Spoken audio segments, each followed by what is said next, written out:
நடிகை பார்வதி நாயர் மீது தேனாம்பேட்டை காவல் நிலையத்தில் வழக்கு பதிவு செய்யப்பட்டுள்ளது.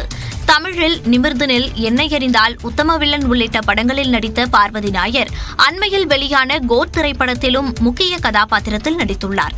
சென்னையில் வசித்து வரும் இவரது வீட்டில் 2022ஆம் ஆண்டு கைகடிகாரங்கள், மடிக்கணினி, செல்போன் உள்ளிட்டவை காணாமல் போனதாகவும், தனது வீட்டில் பணியாற்றிய சுபாஷ் என்பவர் மீது சந்தேகம் இருப்பதாகவும் குறிப்பிட்டிருந்தார். இதனிடையே சுபாஷும் தேனாம்பேட்டை காவல் நிலையத்தில் பார்வதி நாயர் உள்ளிட்டவர்கள் மீது புகார் அளித்திருந்தார்.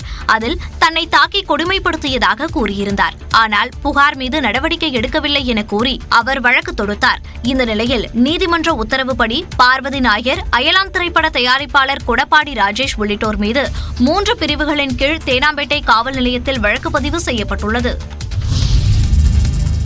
டெல்லியின் புதிய முதலமைச்சராக அதிஷி இன்று மாலை பதவியேற்க இருக்கிறார். டெல்லி துணைநிலை ஆளுநர் மாளிகையில் நடைபெற இருக்கும் பதவியேற்பு விழாவில் முதலமைச்சராக அதிஷியும் அவருடன் 5 அமைச்சர்களும் பதவியேற்க இருக்கின்றனர். டெல்லியின் மிக இளம் வயது முதலமைச்சர் என்ற பெருமையை 43 வயதாகும் அதிஷி பெற்றுள்ளார். சுஷ்மா ஸ்வராஜ், ஷீலா தீட்சித் ஆகியோருக்கு அடுத்ததாக முதலமைச்சராக பதவியேற்கும் 3வது பெண் முதலமைச்சர் என்ற பெருமையையும் அதிஷி பெறுகிறார். டெல்லி முதலமைச்சராக இருந்த அரவிந்த் கெஜ்ரிவால் மதுபான கொள்கை வழக்கில் அண்மையில் உச்சநீதிமன்றத்தில் நிபந்தனை ஜாமீன் பெற்றார்.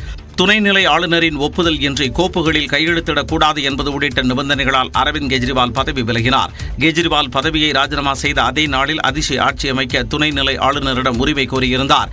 இந்த நிலையில் இன்று மாலை 4:30 மணிக்கு ஆளுநர் மாளிகையில் டெல்லி முதலமைச்சர் அதிஷியின் பதவியேற்பு விழா நடைபெற இருக்கிறது.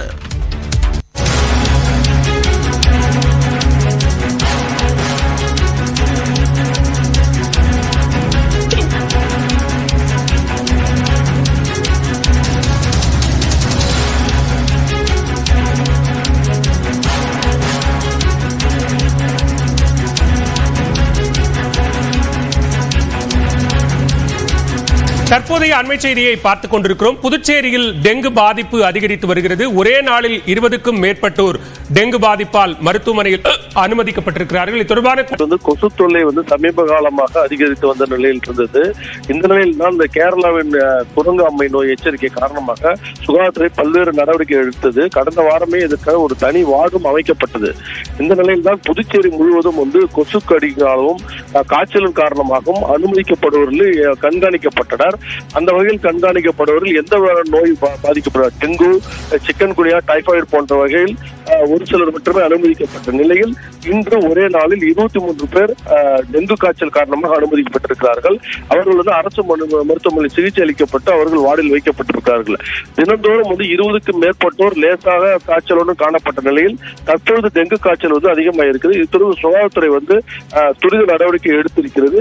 20 நாட்களாக கண்காணிக்கப்பட்ட நிலையில் தற்பொழுது அதிக அளவில் நோயாளிகள் வருவதை தொடர்ந்து கொசு ஒழிப்பதற்கும் தேவையான மருந்துகளை அனைத்து மருத்துவமனைகளும், அதாவது நகரம் மற்றும் கிராம பகுதியில் மருத்துவமனை எடுத்து வைப்பதற்கும் அரசு நடவடிக்கை எடுத்து வருகிறது. பாலா,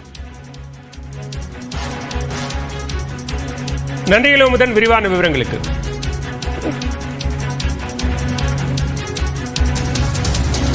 தொடர்ந்து சூப்பர் 30 செய்திகளை பார்க்கலாம்.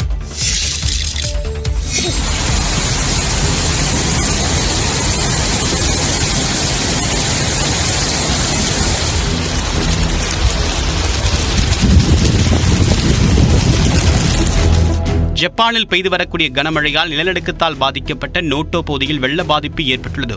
சனிக்கிழமையன்று பதிவான மழை பொழிவு மத்திய ஜப்பானின் நோட்டோ பகுதியை கடுமையாக தாக்கியது. இந்த பகுதி கடந்த ஜனவரி மாதம் ஏற்பட்ட நிலநடுக்கத்தால் பெரிதும் பாதிக்கப்பட்டிருந்தது.